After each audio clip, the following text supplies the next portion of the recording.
I love the way the Apostle Paul finishes his letters. He doesn't sort of just end up with lots of love, best wishes, kind regards, every blessing or something like that.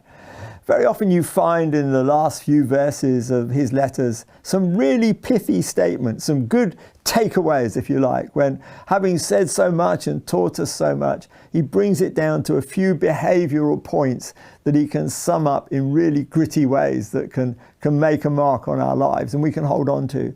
And that's particularly true in 1 Corinthians 16. You know, when you're at the end of that letter, there are some really punchy sayings. And that's really true of verse 13. I love this. It says, be on your guard, stand firm in the faith, be courageous, be strong. And it goes on to say, do everything in love, which of course is fantastic advice. But just look at what it says in verse 18. Be on your guard. So in other words, watch out. And then it says, stand firm in the faith. Be courageous and be strong.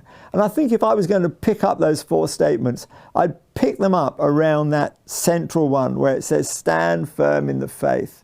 How do we stand firm in the faith? How can we be sure that we're not going to be shaken? Well, various things have come out there. Be on your guard. So be watching all the time. Make sure that you don't fall into the traps that the enemy is setting. Be on your guard. Be on your guard for those things that could easily draw you aside.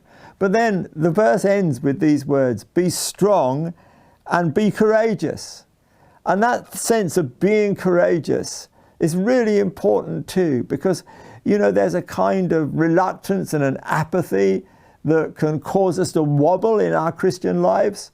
But if we're strong and courageous, my goodness, that really makes a difference. So I want you to stand firm in your faith, and I know you want to stand firm in your faith too.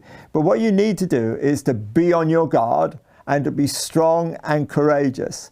And if you take hold of those things, you will really know how to stand firm and not to be shaken. So I really trust that you'll take that little phrase and make it your own.